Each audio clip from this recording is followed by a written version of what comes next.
Well, thank you very much for that kind introduction, and I'd like to thank the Baltic Defence College and its commandant very much for the invitation. It's a great honor and opportunity to be here. I flew into Riga Airport. I was picked up by one of your drivers and driven north through the forests for many hours. And one of the tracks on the radio was Band-Aids, Do They Know It's Christmas Time at All? And don't worry, I'm not going to sing it to you. But I think you'll all be familiar with the lyrics, which begin with a description of good times of Christmas, and then switches into a more somber mode in which it says, there's a world outside your window, it's a world of dread and fear.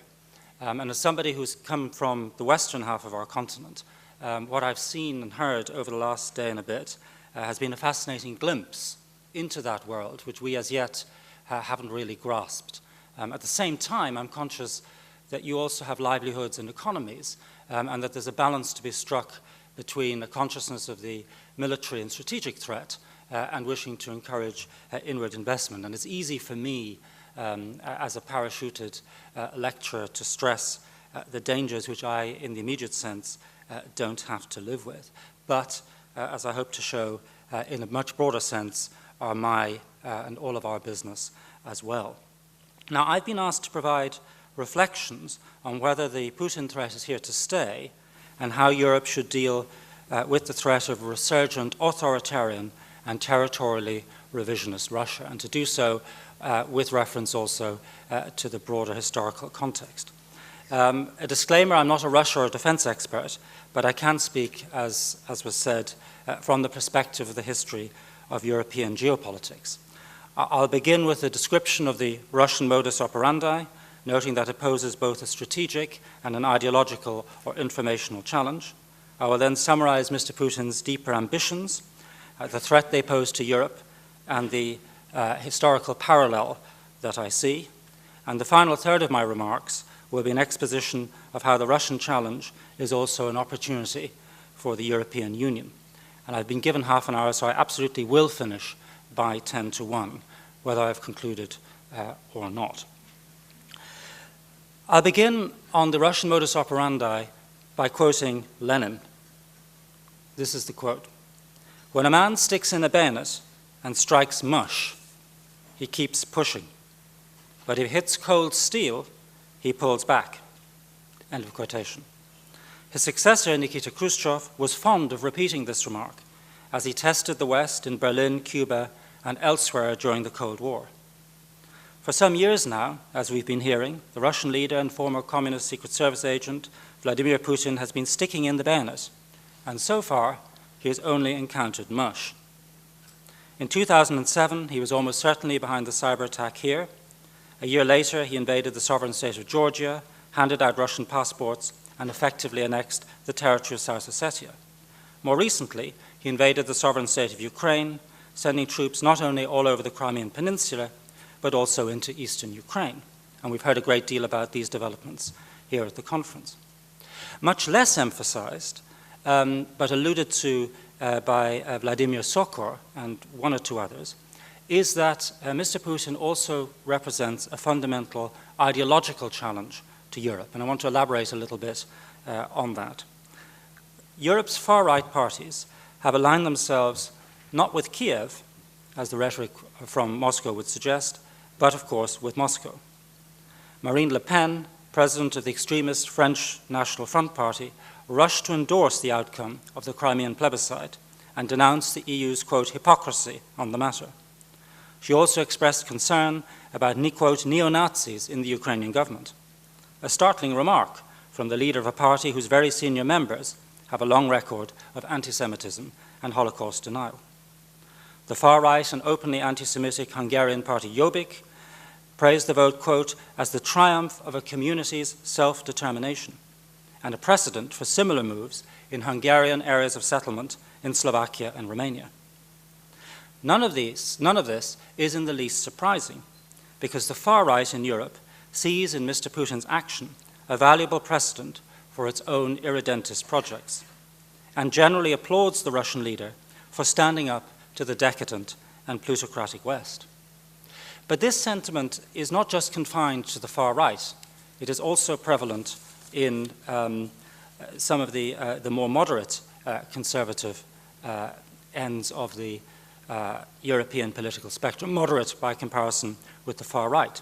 So take, for instance, the Hungarian Prime Minister Viktor Orban, who made a speech in July of this year, that is after the annexation of the Crimea, praising Mr. Putin and saying, quote, "We are searching for and we are doing our best to find parting ways," and he says this specifically, "with Western European dogmas, making ourselves independent of them," that is, of these Western European dogmas, "the form of organizing a community that is capable of making us competitive in the great world race."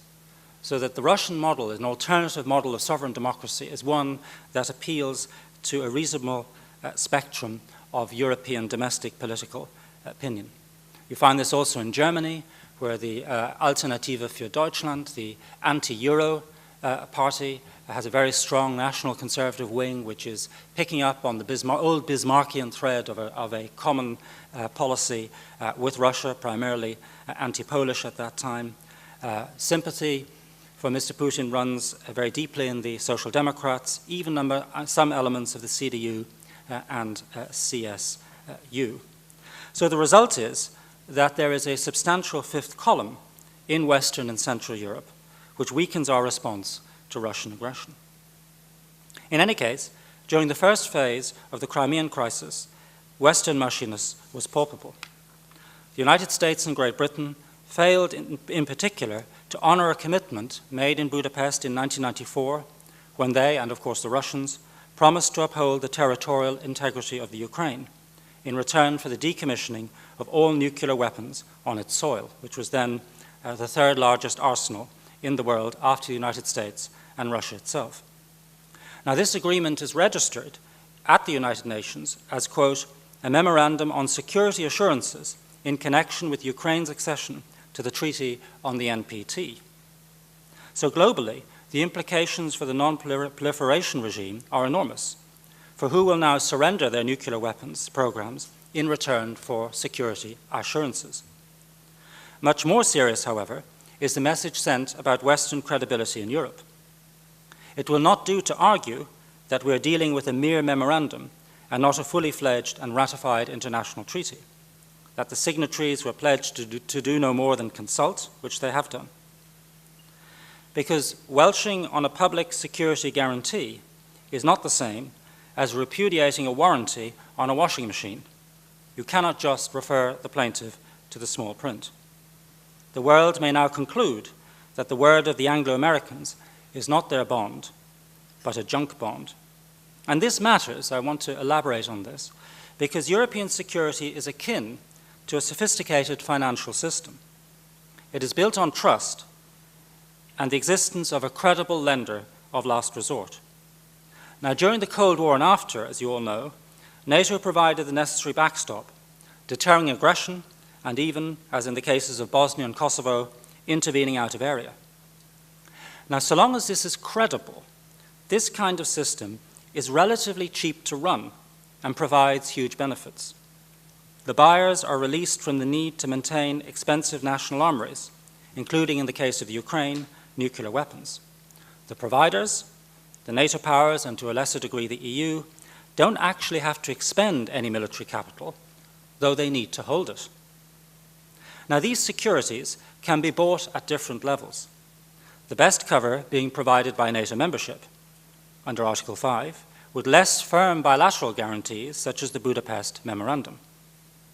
Now, nobody in Central, Northern, and Eastern Europe expected Britain and the United States to go to war solely over the Crimea on the strength of the 1994 agreement. But what they were quite unprepared for was the fact that these security assurances were entirely worthless. And my argument is that this realization changes the entire strategic political economy of the continent. Now that we have defaulted on a subordinate strategic debt, other parties, especially those in possession of Article 5, the principal bondholders, are reconsidering their positions. So if you retreat on one which is subordinate, then principal bondholders get worried. That happens in the financial world, and we're seeing this today. And the alarm is being sounded across the eastern flank of Europe. In their high north, the Norwegians worry about what the Russian resurgence means for resource distribution in Arctic waters. The Swedes are bucking the European trend by increasing defense expenditure. Finland, in a state of permanent readiness during the Cold War, is once again examining its options, with supporters of entry into NATO contradicted by those who believe that the country should rely only on itself.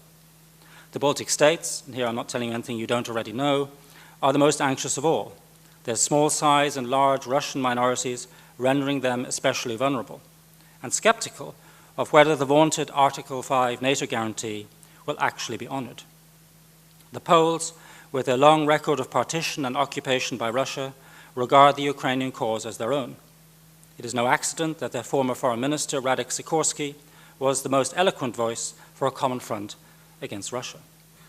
But further south too, and we've heard from Armand Gossu about the Crimea as a game changer in the Black Sea. Further south too, the alarm is being sounded.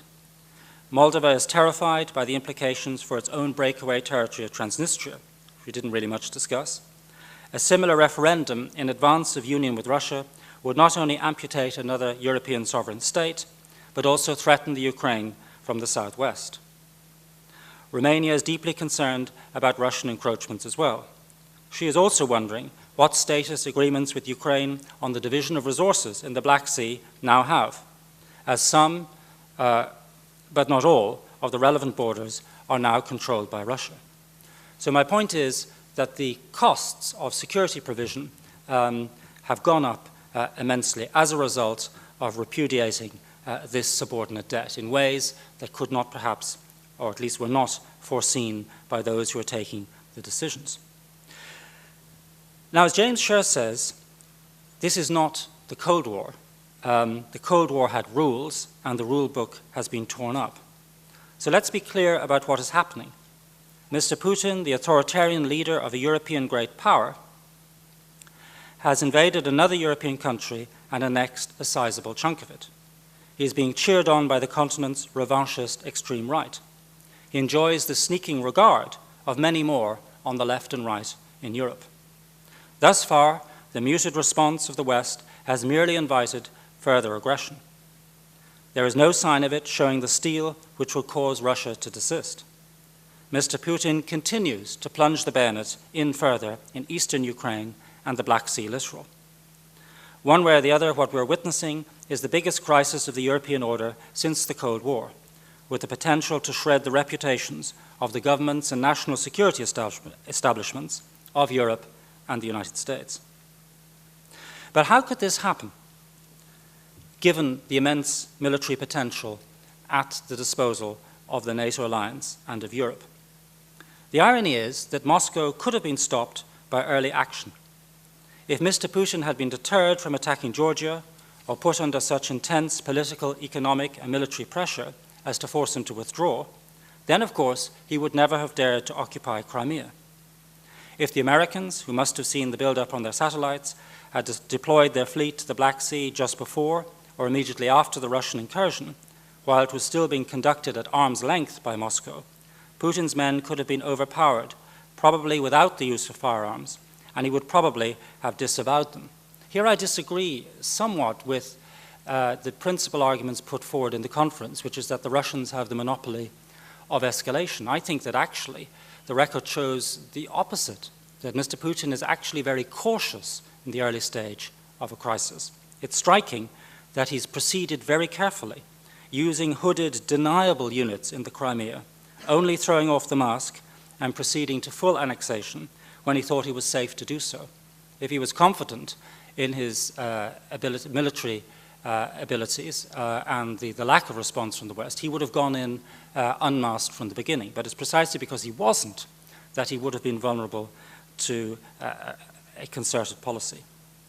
Likewise, of course, the subsequent Russian invasion of eastern Ukraine.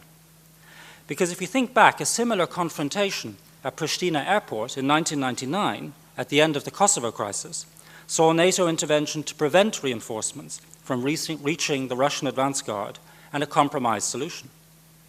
Failure to respond robustly in the early stages of this crisis, by contrast, has emboldened Mr. Putin and made the situation far more intractable than it needed to be.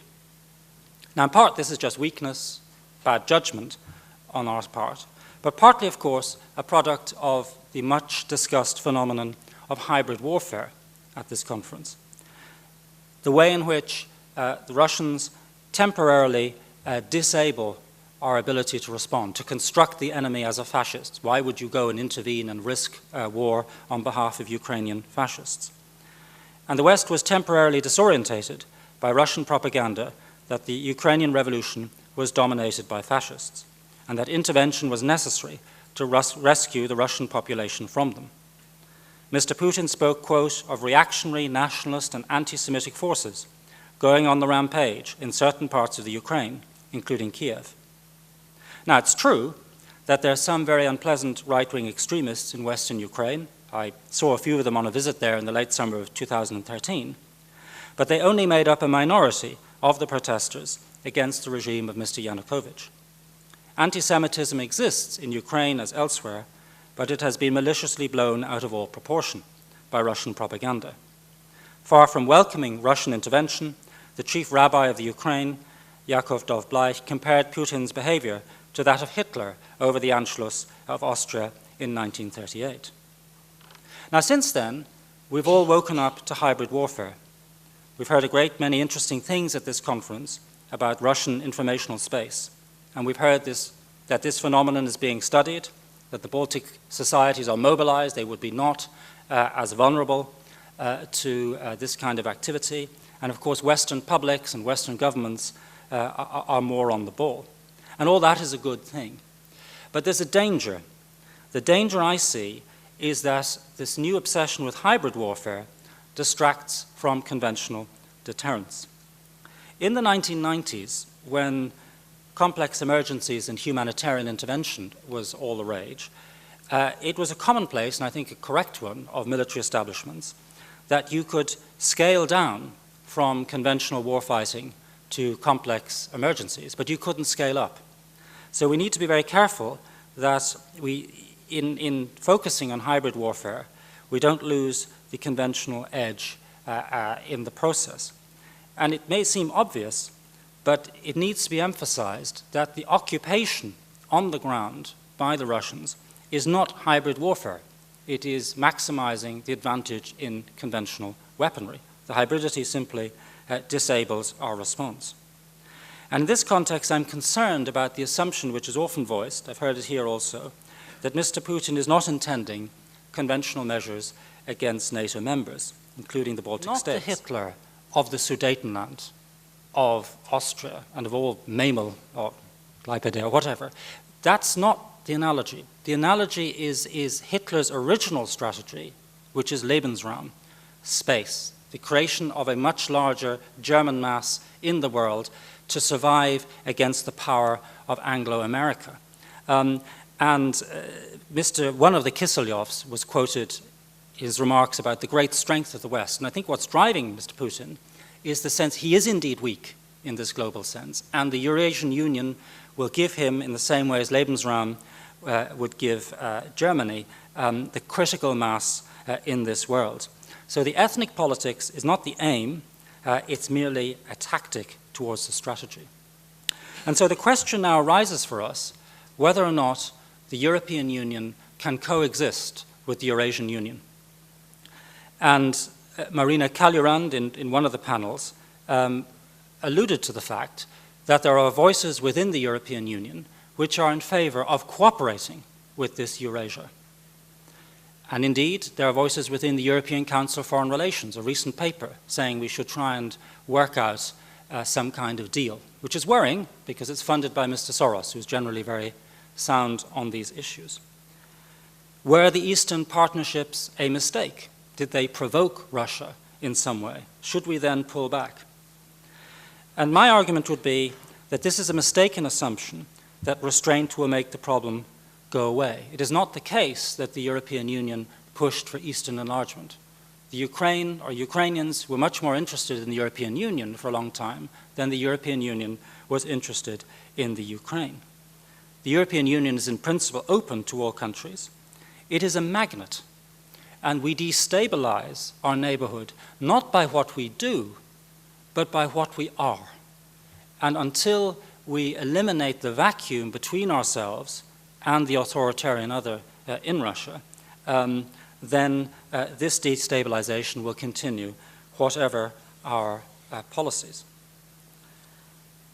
Similarly, Mr. Putin's ambition can only be achieved through the subjugation of neighboring countries in flagrant disregard of Western values and interests. It led Moscow to coerce or to bribe Ukraine's ex-president, Viktor Yanukovych, late last year into abandoning plans for closer association with the European Union, which of course provoked the protests leading to his downfall. So even if we were to be brutal realists and throw the Baltics and the Eastern European states to the wolves, they would not all submit meekly. There would be conflict. Certainly, the Western and Central Ukrainians have now fought. The Poles will certainly fight, and I think the Baltic states will fight as well. So as Europeans, we will have a conflict on our hand, whether or not we respond. So what should Europe do? Well, Ambassador Klava said that the Baltic states lack defense in depth. And it's obvious that the depth should be Europe. At the same time, Europe needs an outer perimeter line, and that is, at the moment, or the Baltic states are part of it. So how would Europe deliver on this? Well, it could respond, as it has so far, as a confederation of democracies through NATO or bilaterally. But so far, as we've seen, the reaction has been relatively weak. Partly this is due to US disengagement, the pivot to the east, but it's mainly because the other principal European actors are not pulling their weight. I would make a partial exception here of Great Britain, which has not featured much in the discussion, and I think should increasingly. I think Great Britain is still one of the greatest actors on the world stage. It has its own currency, a very powerful economy, a nuclear deterrent, a seat on the United Nations Security Council. It's the largest contributor, I believe, to the planned spearhead force. So if nothing changes in the European and Western response, Great Britain will be the last best hope for Europe in the East. And I think of all the countries in Europe, Britain, of the larger countries, Britain still gets it best. And this is reflected in the fact that we've had, for instance, Mr. Bond here from a country which is on the extreme western periphery of Europe, making very sound points. But if you contrast that with, say, Germany, you have to ask, where are the Germans? On the panels, in the discussion groups, I know some have been invited. They are not here, and that is symptomatic of the problem.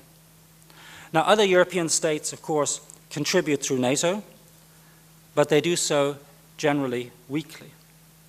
And the reason for this is twofold. First of all, geography. Most European states simply don't feel the pain of the Russian threat in the same way as those in the front line do.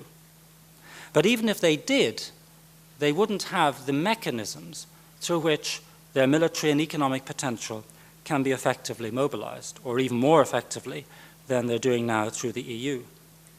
So what I think we need is some form of European, or at least Eurozone, political union. That is the only defense in depth that will contain Mr. Putin in the long run. And in this context, I think, Europe needs to recognize his gamble not merely as a challenge, but as an opportunity.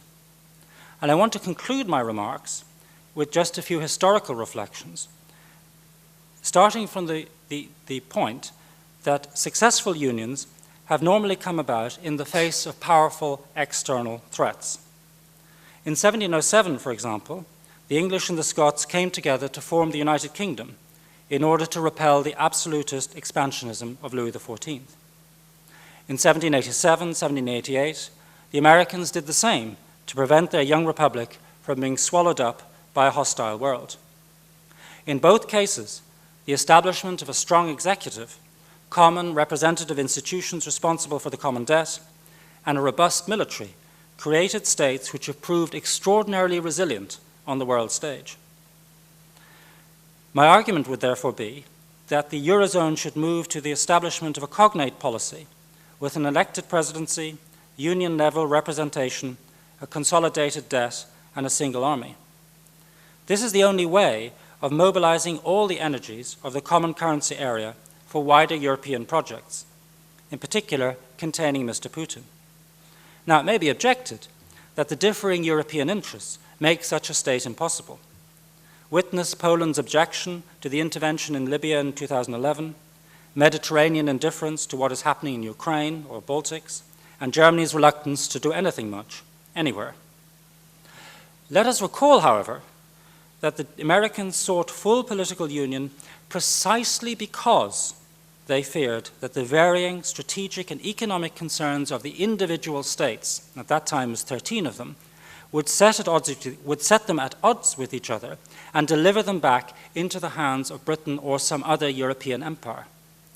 Why, and you can read all this in the Federalist Papers, why the founding fathers asked, should New Yorkers worry with Georgians about the Spanish threat to the south, or the Southerners with New Englanders about the British in Canada, or the inhabitants of the interior about the depredations of the Barbary pirates on the high seas, unless they had truly national institutions to articulate a national interest.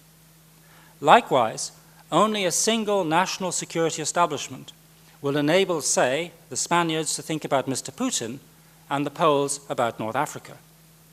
Above all, a single Eurozone state would enable or compel the Germans, currently nestling snugly within a buffer of friendly NATO democracies, to act strategically in defense of Europe as a whole. The analogy would be if Kansas, Colorado, and others simply said they had no interest in what was happening on the border with Mexico or Canada.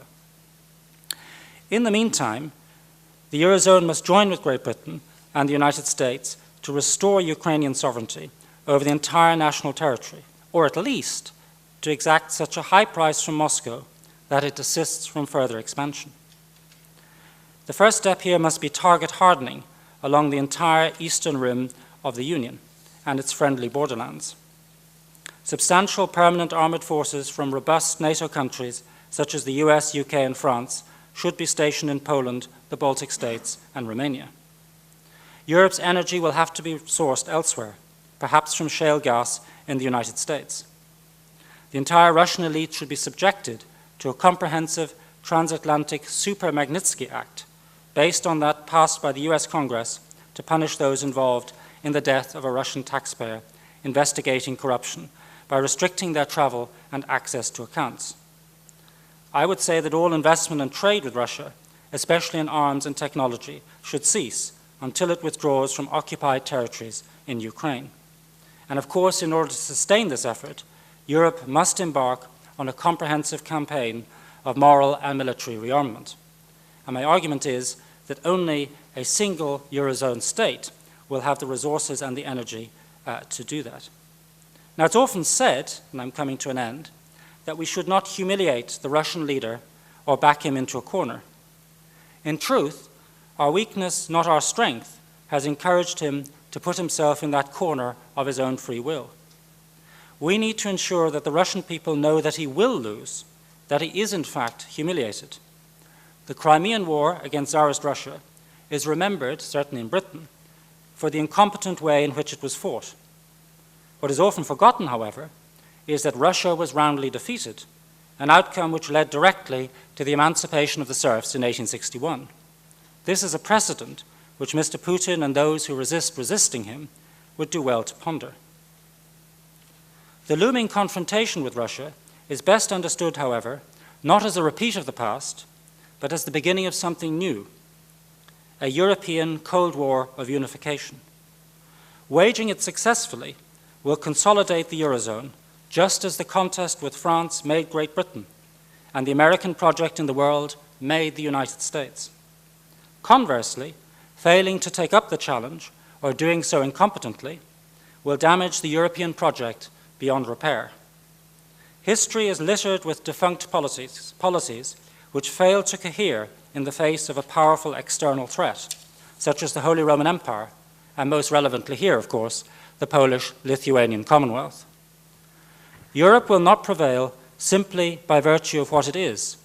It will also finally have to do something. So what is it to be?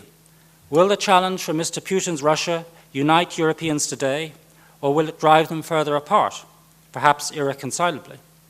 Will the Union meet the threat by expanding east until it hits natural, geographical, or impermeable political borders?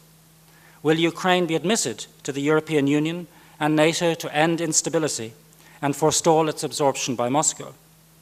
Above all, will the European Union become a more cohesive international actor, particularly in the military sphere?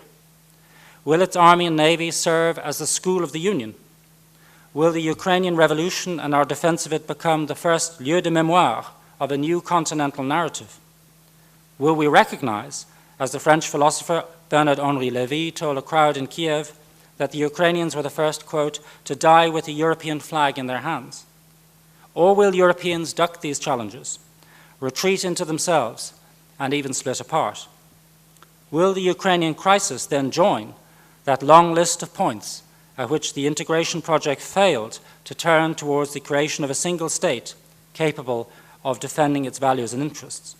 If that happens, history will judge the European Union an expensive, youthful prank which the continent played in its dotage, marking the completion rather than the starting point of a great power project.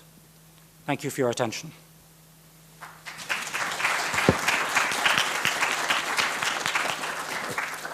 Thank you very much for these provoking comments. And now we have some 15-20 minutes for the last questions, comments from the audience.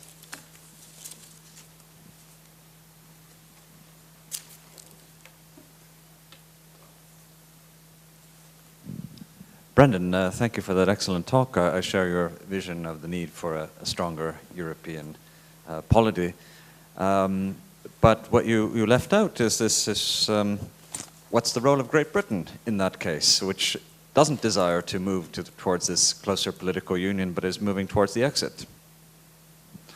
Well, the key point to remember here is that it's a question of constitutional design, which is that if all the European countries were like Great Britain, that is to say, a major military and economic power, fully signed up to oversubscribing through institutions like NATO, then a European state wouldn't be necessary, self-evidently, because we could do confederally and bilaterally or multilaterally all the things that a European state should be doing. Now, that's not the case. At the same time, Britain, I think, is the only country which is actually large enough to survive in Europe on its own, with the exception of Germany, which for reasons I've given and could elaborate on, is too large to be left to survive on its own. And so what is required for the Eurozone, accepting the fact that Great Britain is not going to be part of it, is the constitutional design which puts it in a position to deal with these security challenges that we've been discussing. And to do that, it has to follow the American model. What the Americans did is that they broke away, as you know, they broke away from Britain. Having done that, they sat down and said, how do we now design our state to survive in the world? And if you look again at the Federalist Papers, they go through all the different possibilities. Do we want to be like Machiavelli's Italy? Certainly not. We get dominated by outside powers. Do we want to be like the Polish-Lithuanian Commonwealth? Obviously not, because the same is frustrated through its confusion. Do we want to be like the German Holy Roman Empire? No, because the Holy Roman Empire is kicked around by the other powers. And eventually they say, actually, the country we want to be like is Great Britain. And we want to follow the Anglo-Scottish model. And so the language in the preamble about more perfect and entire union so mimics that of Queen Anne's letter to the Scots. My point being, there's nothing at all historically or constitutionally unusual about the Eurozone separating from Britain and establishing itself on these Anglo-American lines. So my parting shot is, we don't need a European Britain, we need a British Europe.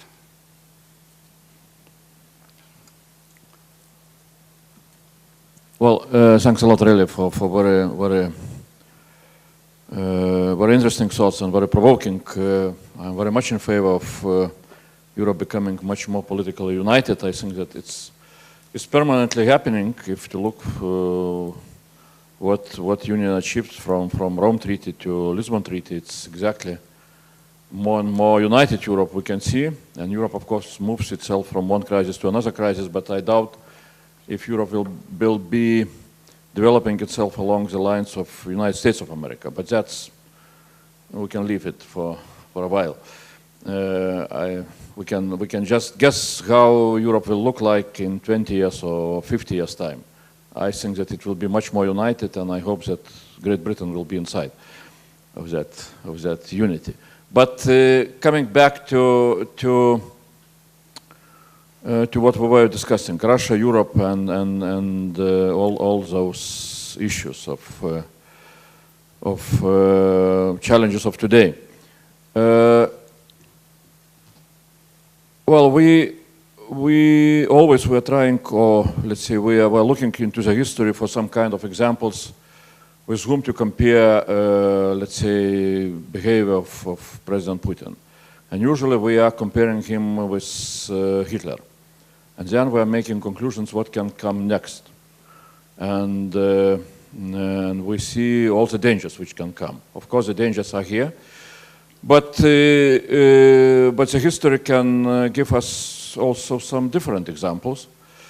For example, Mr. Brezhnev and Soviet aggression in Afghanistan back in 1979. So then what we can bring from that example, Western community became united against such an aggression. Of course, it was not able to remove Soviet troops from Afghanistan very quickly. But what Western community managed to achieve, of course, economical troubles for Soviet Union with decrease of oil prices and so on and so on. And then Gorbachev came as a new leader of Soviet Union, because it was very clear even for Soviets that they will not manage to continue in the same way. Gorbachev decided to allow some kind of soft Soviet nationalism to spread around. And then he was not able to stop it, and we did our job in Lithuania. So if to look from that point of view, so we see Putin aggression in Ukraine, Western community is starting to be united. We cannot remove Russian troops from Ukraine, but we can make a damage to Russian economy. Putin is starting to play games with nationalism back in Russia. So the question is who will play Gorbachev role, and what will happen with Russia if you compare Russia with Soviet Union.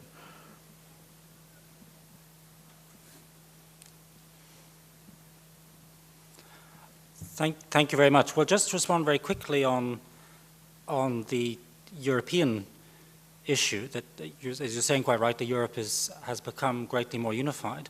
But if you think about what's happened in relation to what the original intention of the founders of the European movement, which was indeed to create a single state, certainly that was the vision in the 40s and 50s. And what's happened is that there was a separation after the European defense community fiasco with France, a separation between, on the question of defense.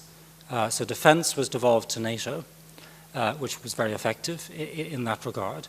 And the economic and social and cultural unity devolved to the European Union. So the fundamental part of what makes a state and causes unions was hived off, with the result that it's true that we're having ever closer cooperation in economic and political matters and so on, but essentially in security terms, we are still a confederation. We think and act as a confederation. And given particularly the size of Germany, one actor in this confederation, an actor which is now surrounded, as I've said, for the first time in its history, by friendly democracies, it is by simple fact of geopolitics not going to feel the pain. It is not going to recognize the external threats against which it has to mobilize. It's very much like in the 16th and 17th century, Croatian and Hungarian nobles saying, you know, the Ottomans are advancing, please help us. And the Reichstag reports back saying, well, they're still far away, and anyway, you know, it's just the emperor who wants to go down and fight, is trying to take away our liberties and so on. Actually, very similar patterns of insouciance about an external threat. And therefore, I think that we're not actually heading towards this unity. We're heading towards, if we can sort out the euro problem, I think we're more likely heading to actually some form of dissolution, unless we take the final step. It's a prolonged engagement leading nowhere rather than a marriage. On the analogy with the Soviet Union, I hope you're right, and I think that one possible scenario would be, you know, what would be essentially a Cold War style division or partition in the Ukraine, in which we would then showcase the central and western Ukraine as showing the benefits of accession to the EU. In other words, repeating the Polish experience over the last 15 years or so. And if that's the case, then I'm sure we will come out on top at the end. But that would depend on Mr. Putin, picking up James Scherer's point, playing to the rules, making no further conquests, and that the contest would remain within closely defined boundaries. At the moment, we're not yet in that position. We actually have no idea where he's going to strike next and whether he understands what we're going to do, because we haven't yet decided what we're going to do. So I think, in that sense, the situation is much more volatile than during the Cold War, and therefore the analogy wouldn't yet hold.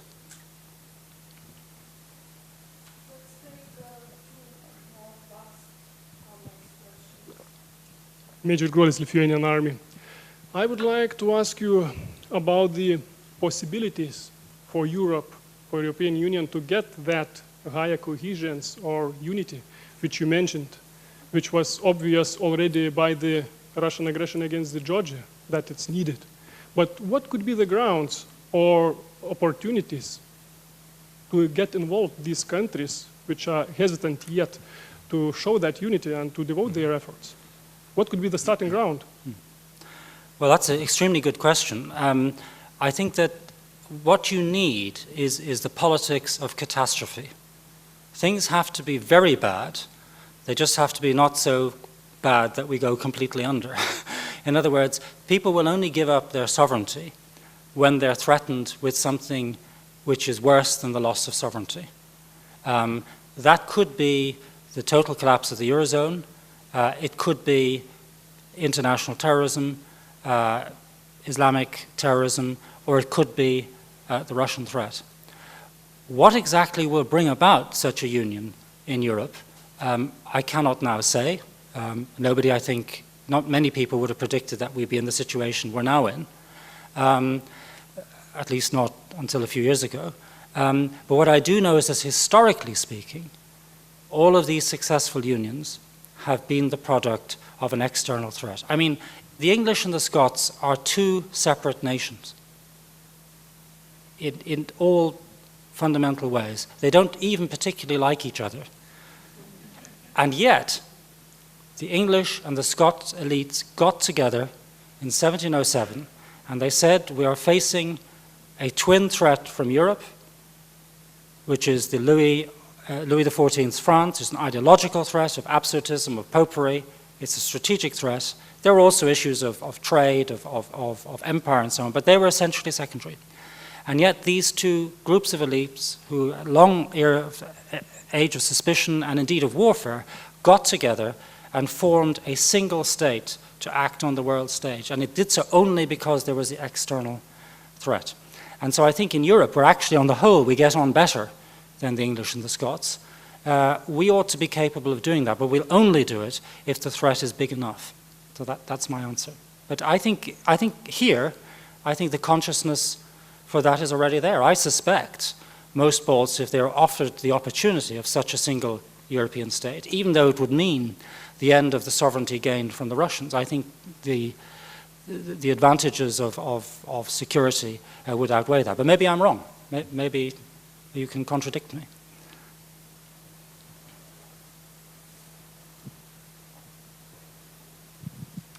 Sir, in your opinion, if you look at today's European Union, which nation could have moral values, courage to lead that unification? Well, that of course that's the Piedmont question, that's the Prussia question. And I think it's a very good question. I think though it's to a certain extent malposé for Europe, because the European unification is not a national unification. So German national unification had Prussia and Bismarck. Italian national unification had Piedmont, Savoy, and Cavour or Garibaldi. I think we should be looking in that sense more to the United States, where it's a much broader based union movement.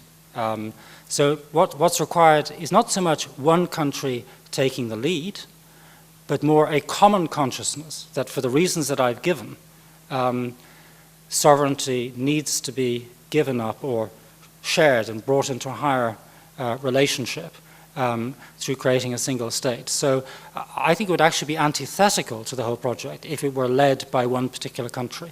I think that would probably provoke resistance. It needs to be more something that is a more spontaneous and broader-based sentiment within the Eurozone or the European Union.